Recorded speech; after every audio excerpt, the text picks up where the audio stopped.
नरेंद्र मोदी ने आने के बाद ही यह तय कर लिया था, प्रधानमंत्री की कुर्सी पर बैठने के बाद ही तय कर लिया था कि यह मनमानी तभी खत्म होगी जब आप खुद करने में सक्षम हो। भारत में गूगल को इस बात का दोषी ठहराया गया था कुछ दिन पहले कि वो एंड्रॉयड मोबाइल डिवाइस इकोसिस्टम में अपनी पोजीशन का दुरुपयोग कर रही है। गूगल पर फाइन लगा तो गूगल ने यह तर्क दिया कि उस पर एक्शन से भारत में एंड्रॉयड इकोसिस्टम पर असर पड़ेगा और इससे भारत की डिजिटल क्रांति का लक्ष्य कमजोर होगा।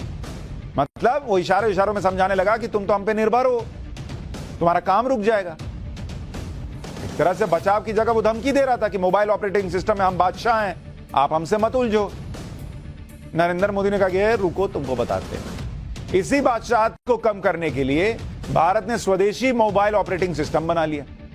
लेके बैठे रहो तुम अपना ऑपरेटिंग सिस्टम, तुम्हारी आत्मा तुम रखो, लेके जाओ, हम अपनी आत्मा डाल देंगे। बॉडी में नहीं होता ऐसा, मोबाइल में हो सकता है। भारत के स्वदेशी मोबाइल ऑपरेटिंग सिस्टम का जो नाम है वो है भारओस।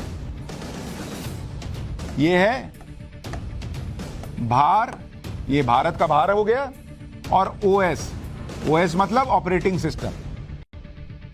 ये मोबाइल ऑपरेटिंग सिस्टम है भारत का, भारओस। पहले आप ये समझ लीजिए कि मोबाइल ऑपरेटिंग सिस्टम होता क्या है। ऑपरेटिंग सिस्टम को स्मार्टफोन की आत्मा कहा जा सकता है।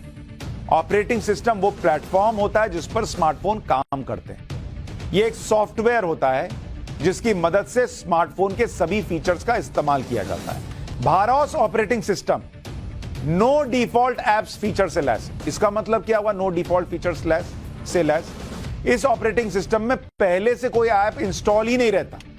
आप मोबाइल खरीदने जाते हैं, आज की डेट में क्या होता है, दसियों ऐप पहले से पड़े हैं, आप इस्तेमाल कर रहे हैं नहीं कर रहे हैं, वो पड़े हुए हैं। इसमें कोई ऐप इंस्टॉल नहीं है बॉस, एकदम खाली सपाट। जैसे बच्चे का दिमाग नहीं होता, एकदम खाली, जो आप पढ़ाएंगे वही सीखेगा, जो आप बताएंगे वही सीखेगा, जो व्यवहार सिखाएंगे वही सीखेगा। वैसे ही भारओस, क्लीन स्लेट भरिए इसमें। यूजर जिस ऐप का इस्तेमाल करना चाहेगा उसी का इंस्टॉल करेगा। एंड्रॉयड स्मार्टफोन में आप देखते होंगे कि पहले से कई ऐप इंस्टॉल रहते हैं, इन ऐप्स को डिलीट भी नहीं किया जा सकता। भारओस के साथ ऐसा नहीं होगा, इसमें पहले से एक भी ऐप इंस्टॉल नहीं होगा। थोड़ी मेहनत लगेगी, लेकिन अच्छी बात यह है कि जो नहीं चाहिए वो आएगा नहीं, और जितना चाहिए उतना ही आएगा।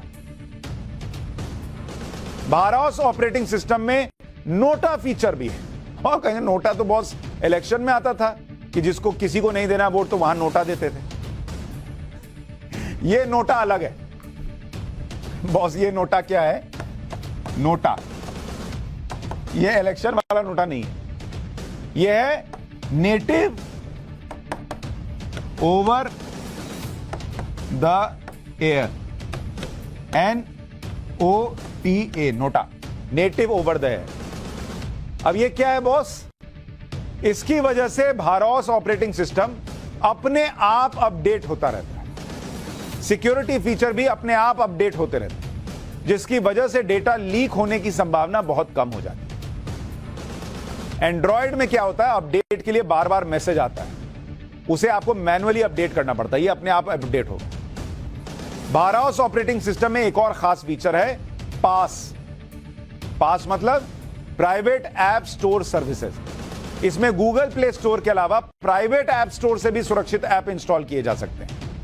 प्राइवेट ऐप स्टोर से भी वही ऐप इंस्टॉल होंगे जो सुरक्षा मानकों पर खरे उतरते हैं। मतलब अभी गूगल प्ले स्टोर क्या है, वो मॉल है कि आप वहां जाते हैं और मॉल से जैसे सामान खरीदते हैं वो खरीद लेते हैं। इसमें क्या होगा भारओस में कि जो छोटे छोटे रिटेलर हैं उनकी भी दुकानें, लेकिन वो सब सुरक्षित रहेंगे। ऐसा नहीं कि कोई भी कुछ भी बेच रहा है, तो वो एक अलग खेल हो गया। जितने भी एंड्रॉयड ऑपरेटिंग सिस्टम वाले स्मार्टफोन हैं, भारओस उन पर सभी पर काम कर सकता है। भारओस ऑपरेटिंग सिस्टम से जो सबसे बड़ा फायदा होगा वो डेटा सिक्योरिटी से जुड़ा है। गूगल के एंड्रॉयड और एप्पल के iOS ऑपरेटिंग सिस्टम वाले स्मार्टफोन का डेटा इन कंपनियों के पास रहता है, जहां से डेटा लीक होने की आशंका बढ़ जाती है। एंड्रॉयड स्मार्टफोन में कई ऐसे ऐप इंस्टॉल हो जाते हैं जो सुरक्षित नहीं होते। भारओस को इसलिए बनाया गया ताकि स्मार्टफोन में विदेशी ऑपरेटिंग सिस्टम, स्मार्टफोन पर हमारी निर्भरता कम हो और स्वदेशी टेक्नोलॉजी को बढ़ावा मिले। भारओस जैसे स्वदेशी मोबाइल ऑपरेटिंग सिस्टम की जरूरत क्यों थी? भारत में जितने भी स्मार्टफोन हैं उनमें जो ऑपरेटिंग सिस्टम लगे हैं वो विदेशी कंपनियों के, जिनमें पहला है गूगल का एंड्रॉयड ऑपरेटिंग सिस्टम, दूसरा है एप्पल का iOS ऑपरेटिंग सिस्टम, तीसरा है माइक्रोसॉफ्ट का विंडोज ऑपरेटिंग सिस्टम, चौथा है ब्लैकबेरी का रिम ऑपरेटिंग सिस्टम। मतलब भारत का खुद का मोबाइल ऑपरेटिंग सिस्टम कभी था ही नहीं, और पहले वालों ने सोचा नहीं कि ये करें।